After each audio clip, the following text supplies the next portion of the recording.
This is it, the bit where we go over the causeway to get to Sunderland Point. But just sat here, it looks absolutely beautiful. So pleased I've come out.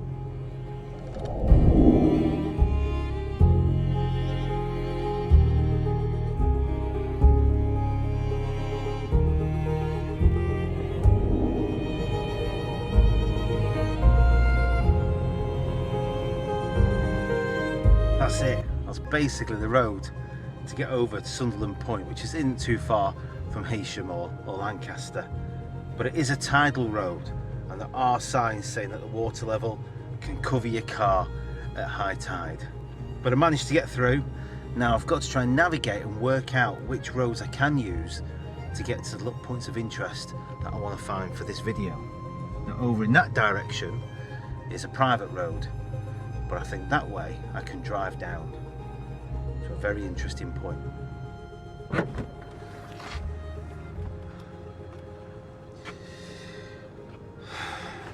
Now for a long time I've wanted to do this video, but just didn't really get a chance to doing it, always off doing other things. And I'm not sure if I've been here before. I know my parents used to take me out as a kid to many places, and I can't remember half the time where we went. But this one is one I've definitely wanted to nail for a video for quite some time.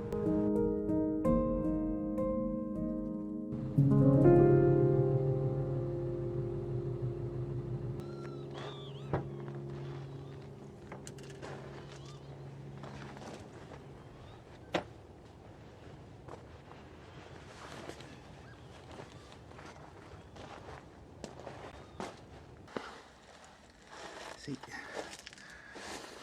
Sunderland Point was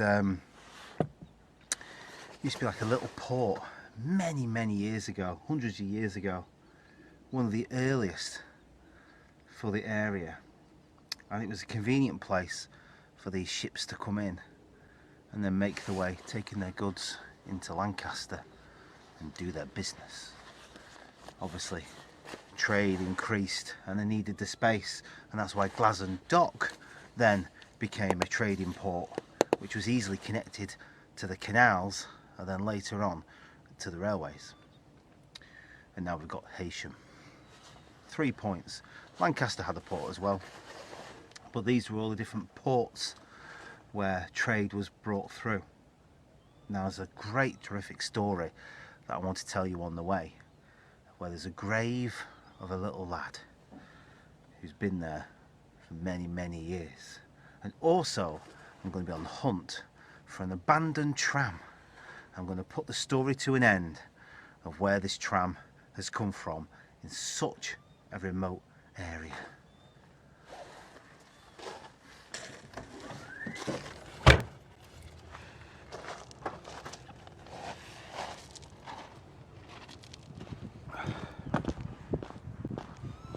You know the tide is serious when you've got garden gates, which are floodgates, probably commissioned by the Environment Agency, on a big long wall that's protecting the buildings, the residences.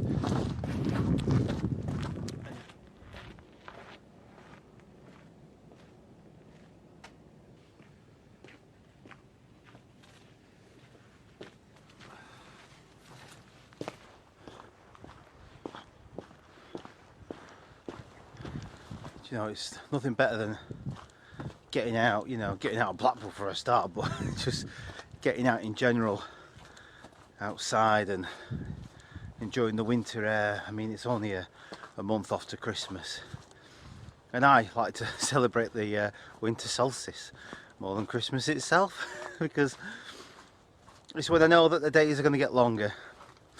And I'll just love it when the weather's nice, the warm sunshine, the spring warm sunshine on your face as you're going outside, and the daffodils and bluebells, snowdrops all coming up, new buds on the leaves. Can't wait, can't wait.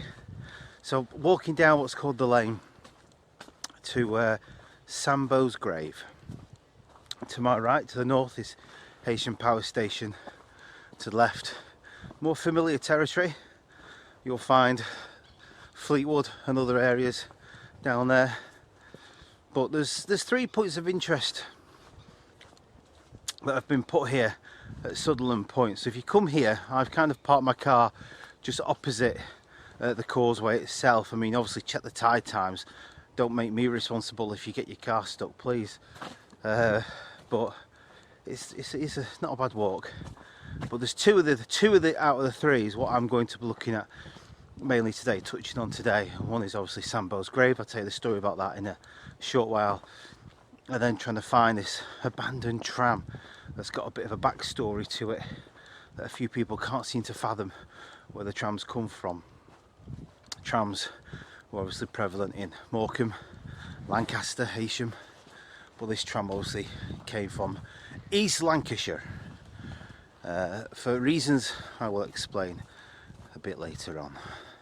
While I'm at Sambo's grave, I might try and do a little bit of a spooky to see if we can get any communication from beyond the shadows.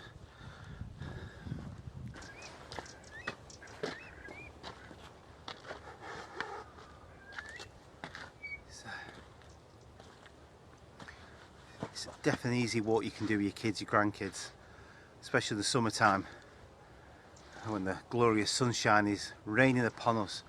Makes a change. It'd be interesting to come and do a weather video here to see how adverse the weather actually could be. There's so many rabbit warrens, and the flora and fauna, the wildlife, the birds, in combination with the frost, it makes it all so amazing and magical. Now in this direction is the tram, in this direction is a point of interest which I'll touch on, and Sambo's grave.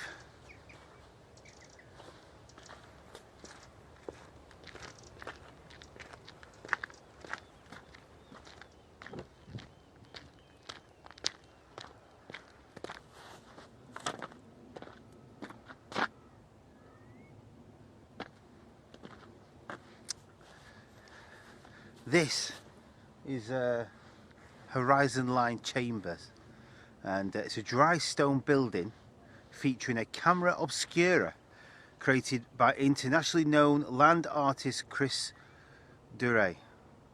It's part of a series of Morecambe Bay partnership headlands to Headspace Arts commissioned in Morecambe Bay, and it was supported by the Heritage Lottery Fund and built by master stonemason Andrew Mason. What a good surname.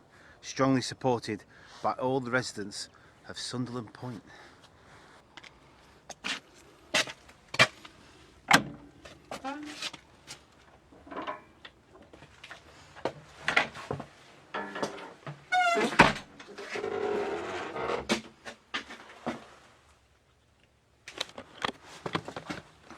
Now obviously having a light on here would be absolutely pointless because you wouldn't get the camera obscura effect, but it is the basic principle of a camera. Do you remember when you were at school, pinhole cameras used to make like a tissue box or something, and you used to put a pinprick in it and see the image projected on the rear side of your box, inverted obviously, but that is basically the principle of what this is all about. But unfortunately, because it's so cold, the glass at the front, or the glasses at the front, are all steamed up, condensated up. I'm sure you get more of an effect in the summertime, especially if you've got the sun in that direction. I'm assuming that would be awesome to see. That's one thing I would definitely have to come back and have a look.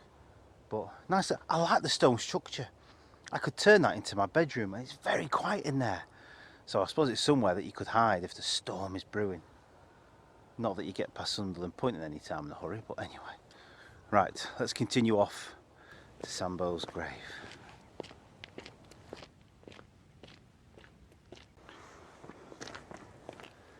Now I've already done notes and a bit of general knowledge on this, and especially with Sunderland Point, but there's actually a great description down here, and considering it's local description, I'm more inclined to read off this to help you along with today's story. Now Sambo's grave is definitely known locally, especially if you live in Lancaster and Morecambe. Maybe it's not so much in Blackpool, but I've known about it for a long time. And again, I'm not too sure if I've been. I might have been with Mum and Dad when I was a little kid, but I can never remember. So it says here that it's a a memorial to the immortal slave trade of the 18th century. Lancaster was the fourth most significant British port involved in the Atlantic slave trade. Thousands of enslaved Africans were transported from West Africa across the Atlantic to America and the West Indies by Lancaster-owned ships between the early 1700s and 1807, when the slave trade was finally abolished for all British vessels. Slaves were rarely seen openly in Britain, but the slave-produced sugar, tobacco and rum were goods frequently shipped back to Lancaster, along with mahogany for town's thriving cabinet-making industry. Lancaster's owned merchant ships will be berthed at Sunderland for loading and unloading when shallow waters and shifting sandbanks prevented manoeuvre of ships higher up the river. Now, Sambo was a generic term that was actually given to the slaves who arrived by ship here at Sunderland Point from 1736, especially from the West Indies, as it was a term used as a slave of the captain's ship. Now, in basic detail, Sambo was one of those slaves that came here by a ship, on a ship, and as he came off, he wasn't very well. Now, according to Lonsdale magazine of 1822, after she had discharged her cargo, he was placed at the inn, but supposing himself to be deserted by the master, without being able, probably from his ignorance of the language, to ascertain the cause, he fell into a complete state of stupefaction, even to such a degree that he secreted himself in the loft of the brew house, and stretching himself out full length on the bare boards, refused in sustenance. He continued in this state only for a few days, when death terminated the suffering of the poor Sambo. As soon as Sambo's exit was known to the sailors who happened to be there, they excavated him into a grave, into a lonely dell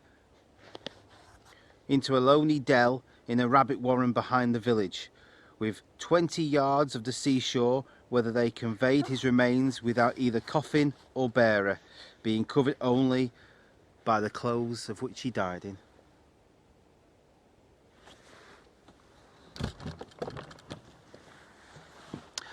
Now, a local gentleman, it says here, James Watson, whose brother William was prominent in the Lancaster slave trade, learnt of Sambo's story about 60 years after his death, and in 1796 he located the grave and erected a memorial plaque with an epitaph at the site, funded by donations of visitors to Sunderland.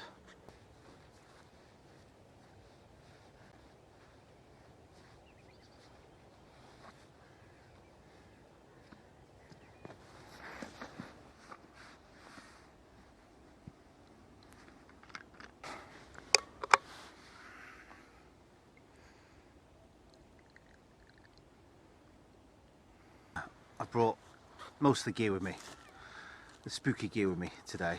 I've got my EMF meter, no, not EMF meter, take two. Brought a few things with me today to do a little bit of spooky. I've got my REM pod, my trusty REM pod. It sets an electromagnetic field, and if it gets disturbed by anything, like humans or spirits I suppose, then this will flash and make a noise, and it's meant to be some form of communication with the afterlife. And the trusty cat balls that will flash away if the said spirits want to communicate even more. I'll use a couple more little bits and bobs, but we'll just give those a try first to see what comes. Now, I've done a prayer and I've come with respect and love and light. I'm not here to harm or to be malice. I'm just here to communicate and see if I can strike a conversation with someone who passed away many years ago. Sambo, I come as your friend. Would you like to talk to me? There's a couple of little devices that you might not be familiar with, but they're safe, they're okay, they won't harm you. If you want to reach out and touch them, they'll make noises and flash.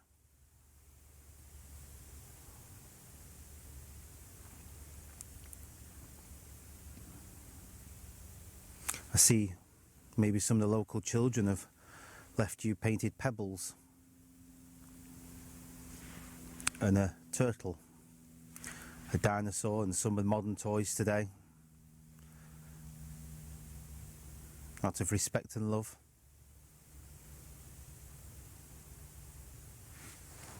One there from Ewan. Pretty pebbles. And a rainbow.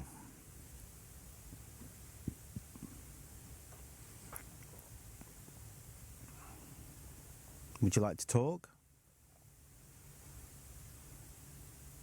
What is interesting, I did do a spooky with Fuzzy and some friends of ours at Cockisans Abbey, which was really great. Have a look in the playlist, travel out. We got some really good REM pod action. Also, a day or two before, I was able to go with the drone and do some drone footage of the little lighthouse that's just off the coast of the Cockisans Abbey. It's such a vibrant, lovely, beautiful area, and one of the farmhouses, abandoned farmhouses, which is now occupied, was open and abandoned many years ago. I was able to go in there and do a great spooky with Fuzzy. Really enjoyed doing that one. There's a sun dog. You get them either side of the sun when you've got, in easy terms, clouds. I know I'm in dark, but I want to get the effect of the sky in the background. But high up, you get the clouds that go high up in the atmosphere, and the ice, and the sun beams through them and separates them into rainbow colours. Just to the right hand side and the left hand side of the sun.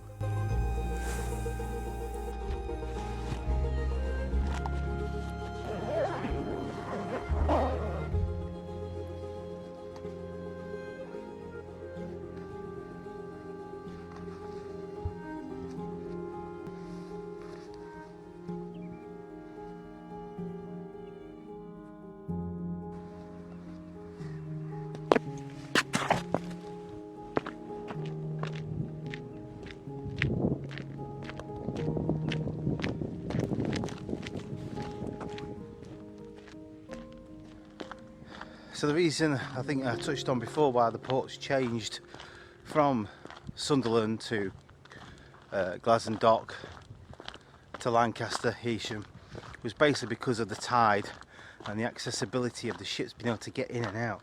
Obviously a lot of these docks or ports are restricted to the tide times, as was Lancaster, whereas Heysham, it's a lot easier to get stuff in and out of regardless of the tide.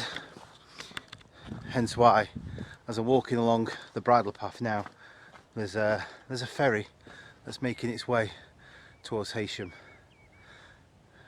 and I've got to navigate myself past this cow. Last time I had an incident with cows, wasn't very pretty. They didn't like me. Hello.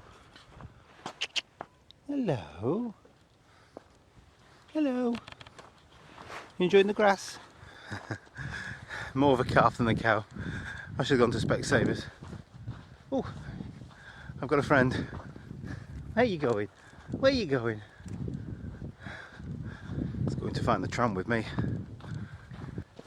Plenty of driftwood, and I don't know if this is a pillbox, a World War II pillbox. Not too sure what it would have been defending or why it's there, but it looks like it's got a gun position. But just behind it there, where that bracken is the tram that I've wanted to see for years.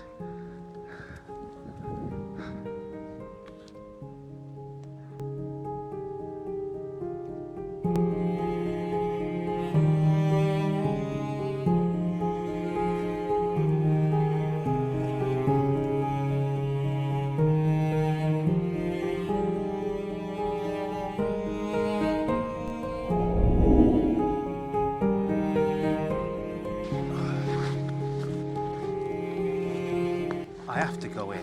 I know the gate's locked, but I have to go in and get some close-up shots of the tram.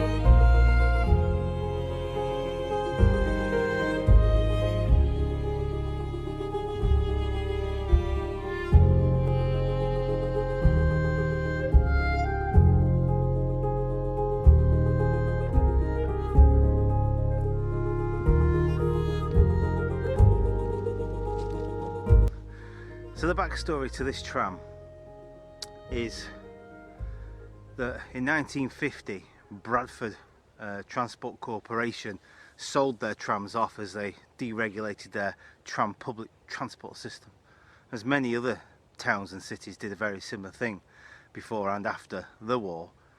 And a lot of places as regards to holiday camps, caravan sites, camping sites, as you know, in the 50s and 60s was very popular, as it is now. Used things like this, old trams like this, converted them into sort of holiday lodgings, as it were, to be able to enjoy your countryside or seaside in an old tram, which is very novel. We had camping coaches, didn't we? Squiresgate in Blackpool, and this was no different, but a tram version. Now legend has it that Pontins purchased some trams to do a very similar feature, and it wasn't too far from here, Middleton Sands, Pontins, possibly had some of these trams, and maybe it made its way from there to here. Now, without asking the farmer or someone who's got a little bit more information about this, it's very difficult. Information on the internet isn't that great, but nonetheless, to think that this Bradford tram that would have been trundling around from the 1900s onwards, carrying many passengers, saw its days here at Sunderland against the brutal and harsh weather of the Irish Sea. There's still pieces of glass and metalwork that are attached to it, and not only that, the hands that created such a tram or designed such a tram out of wood. Where did the wood come from? How old is the wood to start with? It's all got a fantastic history and no doubt a story to tell, one that I don't think I'll ever be able to clarify for us both. But nonetheless, there is the tram. I'm going to call it the Sunderland Point Tram, and why not?